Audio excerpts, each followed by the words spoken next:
guys, ito na yung griller natin, bound for Dait Camarines Norte,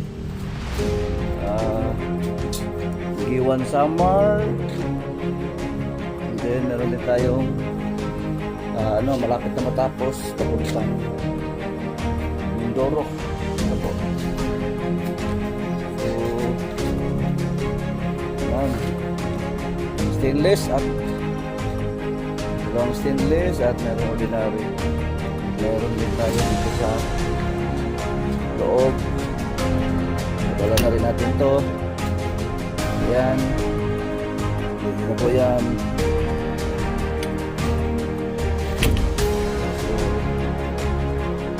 bukas dala na rin to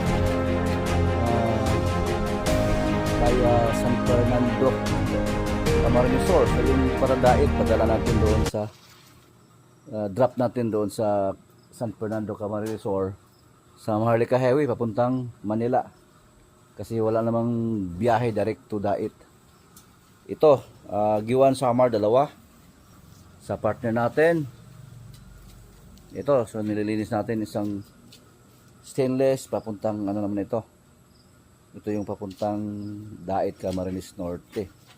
So yung isa malapit na matapos, stainless din sa ito sa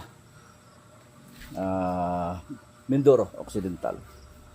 So nung isang araw nagpadala rin tayo doon sa Hinabangan, Samar, Maasin.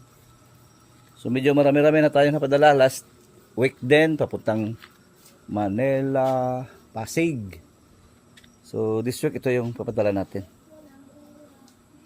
Okay, lang na muna update guys sa ating mga papadalang griller, ha.